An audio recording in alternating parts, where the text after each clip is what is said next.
Hey guys, Chris from Provo Beast Audio Installation, and in today's video we're going to do an unboxing of this Crux interface wiring harness adapter for select Nissan vehicles. This is the SWRNS-63U, and in this video we're going to get this all pulled apart to show you the wiring, the kit, the manual, and all the specs needed to install an aftermarket radio in your Nissan at home. Let's get started.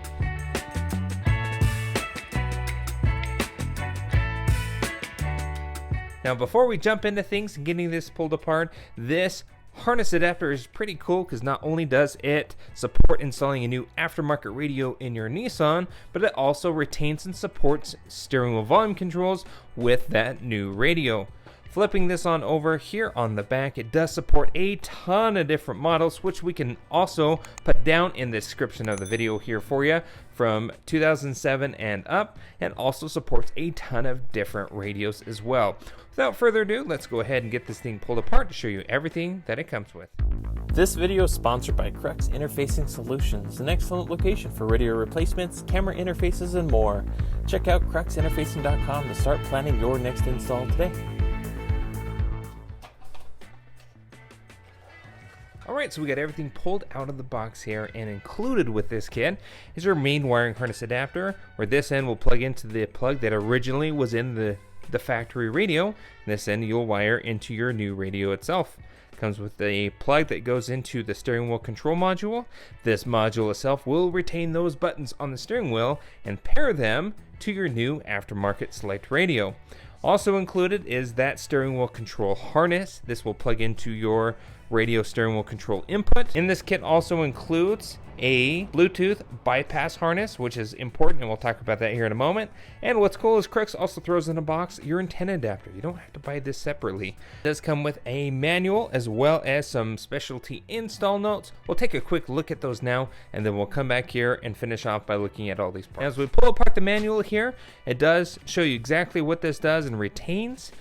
Shows you everything included in the box, and then here at the bottom shows you a wiring diagram and how it identifies each wire color and its actual function, so you can pair that correctly with the aftermarket radio you're installing. Shows you where everything plugs into, and it also makes mention of these dip switches found on the module itself. You'll notice here there's some dip switches on our module. How that's important, will it identify what version Nissan this is going into and what version radio you're pairing it to. The vehicles that this fits, but it specifically makes mention of those specific dip switches based on what version or generation vehicle that you're installing this kit to. So for example, we're going to be installing this in a Nissan Altima, and that Altima does not have Bose. So we're going to go to Altima here. Here's the Bose one, and then here's the base versus Bose. So the base model, which is what we have, fits our generation here, and it looks like we'll need to set up our dip switch configuration to Nissan 1. So dip switch 5, 6, 7, and 8 will be off, on, off, off, as indicated there. Brown wires are not connected. So that's how you are going to identify and use this schematic here. On the third page here, it dives deeper into the other dip switches here. And here on the back, we've talked about 5 through 8. Well, dip switch 1 through 4 here identifies what radio you're going to be installing this to. We happen to be installing this to a Boss Audio radio. So we go through this list and find, we found Boss here. And it's going to identify dip switch 1 through 4 as off, on, off, off. Now we know exactly how to set those up. That's what you'll find in terms of your radio there. Additional radio information is found here as well. And then finally, if your radio itself is not a JVC or Kenwood, looking at this harness, JVC and Kenwoods use a wire connection, and if you don't have those, what it's telling you to do as we look up here is to go ahead and cut your end off. And what you'll need to do is strip those back and specifically connect those to key 1, key 2, and ground to your specific aftermarket radio.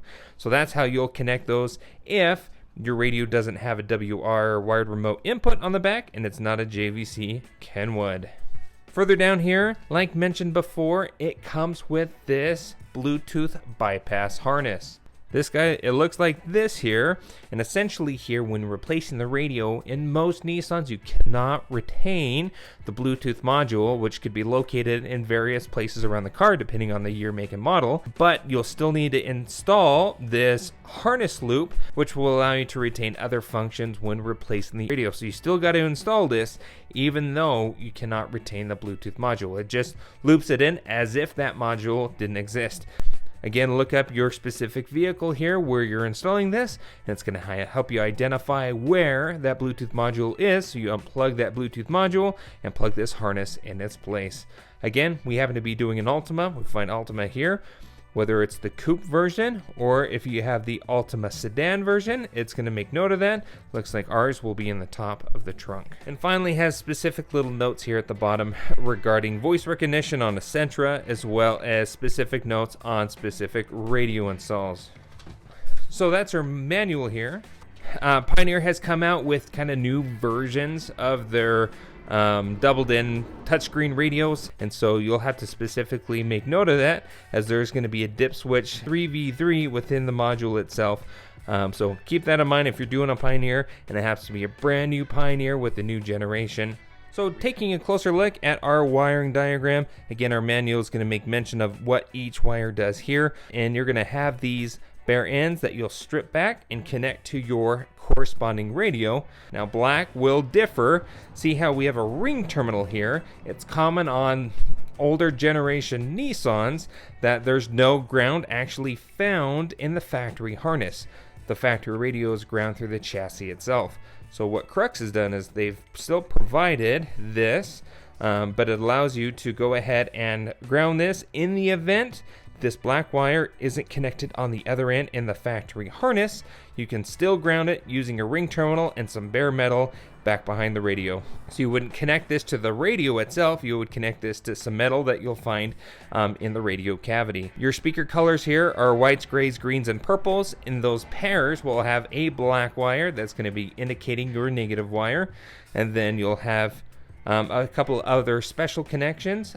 Blue with a white stripe in this bundle here is going to be your amplifier turn on. Brown, as indicated by our instructions, is a vehicle speed sense. So that is your harness adapter. Again, this end plugs into the car. This end will wire into your new radio. And finally, this end, as made mention by your little steering wheel control module, plug into this end. And then the output for your steering wheel controls, this guy will plug in here. And this end plugs into the steering wheel control connection of your radio. Finally, your antenna adapter has a blue wire off.